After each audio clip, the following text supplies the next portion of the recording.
Season 1990-91. Barclays Division 4, finishing 22nd. Rumbelows Cup second round, FA Cup second round. No sooner had the season ended than Jim McCalliog appointed former Doncaster and Rochdale stopper Brian Taylor as his right-hand man. Taylor had been working as a coach with the PFA, and between them they set about rejuvenating Halifax Town. Their abilities were called into question when strikers Andy Watson and Neil Matthews were sold to Swansea and Stockport respectively. And though the money was welcome, Watson fetched £60,000, Matthews £70,000, supporters wondered just how these players were going to be replaced. McCalliog began rebuilding by recruiting Barnsley centre-back Paul Futcher for £30,000. Futcher was a former England under-21 international and had played in the First Division with Luton and Manchester City. Midfielder Tony Gregory came from Sheffield Wednesday, and McCalliog also brought back David Evans, who had spent 6 successful seasons with Bradford City. Arriving also during the closed season was a trialist goalkeeper, Jonathan Gould, son of the much-travelled Bobby. A pre-season tour of Scotland went reasonably well. Town also won at Grimsby and Bradford City, as well as drawing at Hull to move into the final of the Dimmick Yorkshire and Humberside Cup, but the bookies were unimpressed. On the eve of the new league season they offered odds of 66 to 1 on the Shamen winning promotion. The next worst odds were for Doncaster, Scarborough and Wrexham, who were quoted at 33 to 1. The bookies obviously knew something. Halifax Town made the worst start in their history and were soon bottom of the pile. There was no concern about drawing their opening fixture 0-0 at home to a strong Stockport side, who had missed out on the playoffs, but after 8 games Town were still looking for their first league goal. McCalliog was already under fire. Despite being punchless in the league, the Shamen had progressed to the second round of the Rumbelows Cup, the new sponsor of the League Cup, at the expense of Lincoln City. Town's 2-0 win at the Shea proved just enough over 2 legs. They managed 2 more goals over 2 legs against arguably the biggest, though not at this stage the best, club in English football, Manchester United, who boast in their side international stars Neil Webb, Mark Hughes, Gary Pallister, Paul Ince and Brian McClare.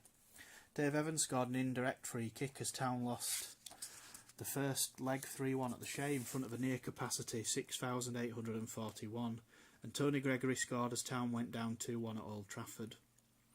Town even lifted their first trophy since winning the West Riding Senior Cup in 1967, when they won the Yorkshire and Humber Cup on the 11th of September. Graham Broadbent came off the bench to net the winner in injury time as Town sealed the 3-2 extra time win at Rotherham United, but the goals would not flow in the league. During September, McCalliog sold Chris Hedworth and Phil Horner for a combined £27,500 to Blackpool, where Billy Eyre was now assistant manager. He then spent £50,000 to bring Ian Juriev back from Hereford, thus breaking Town's record outlay, previously held by the same player. On the 4th of October, McCalliog traded Tony Fife and £20,000 for Carlisle's Steve Norris. Norris scored in his second game, ironically against Carlisle, but it was Halifax lad Billy Barr who netted Town's first goal of the season as they ran out surprising winners 3-0. Though results in the main barely improved, there were some extraordinary games. Not least of these was a 5-3 victory over Blackpool, which came hard on a 0-4 defeat at Hereford. The form of Norris, who could not stop scoring, gave everyone hope that Town could haul themselves off the foot of the table. McCalliog's ever-changing team now included ex-Bradford City winger Mark Ellis, and they finally moved off bottom following a 2-0 win over Rochdale on the 23rd of December, only their 4th win of the season. Hopes were raised in the FA Cup when Town beat fellow strugglers 3-2 at the Shea Wrexham before drawing at 3rd Division Rotherham in the second round. The hard work seemed to have been done, but Town proceeded to blow their chances in the replay, losing 2-1. Disappointment there, and much more was to follow in the new year. The commanding Paul Futcher was loaned and eventually sold to Grimsby for £10,000. Rumours centred on a fallout with McCalliog, and without him the Shamen returned to the bottom. They went 11 games without a win, culminating in a 5-1 thrashing at Maidstone on the 27th of February.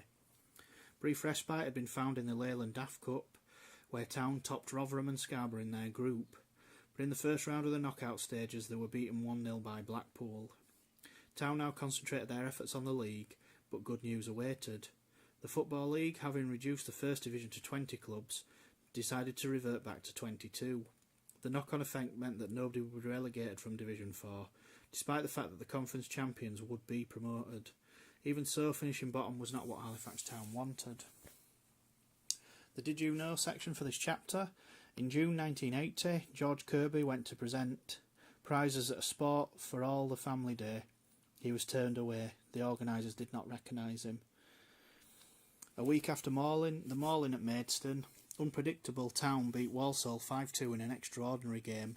They were 2 goals down after 3 minutes and played Tommy Graham in goal after Jonathan Gould suffered facial injuries. The upturn continued through March. After drawing another improbable match 4-4 at Scarborough, Town beat Wrexham to move off the bottom.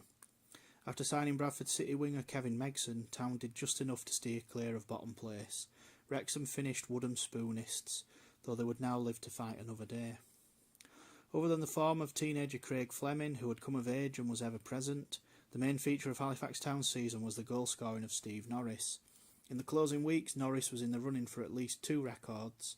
Albert Valentine's 56-year-old Halifax Town record of 34 league goals in one season was under threat, but Norris needed a hat-trick in the final game to equal it, and missed it by 2.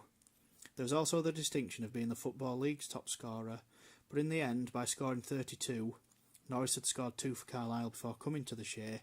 He fell short of Millwall's Teddy Sheringham by 1 goal. Norris did, however, finish as the 4th Division's leading marksman, beating off the challenge of Hartlepool's Joe Allen. Norris's achievements helped disguise what a terrible season it had been for Halifax Town. It was clear that the team was not good enough. But if that invited concern, even more worrying was the future of the club itself. At the end of May, it was revealed that Halifax Town had run up debts of £40,000. Though one councillor, Tom McElroy, described it as peanuts, it was enough to prompt Calderdale Council to announce it was selling the 76% shareholding. With the season barely over, only the appointment of an administrator looked like saving Halifax Town.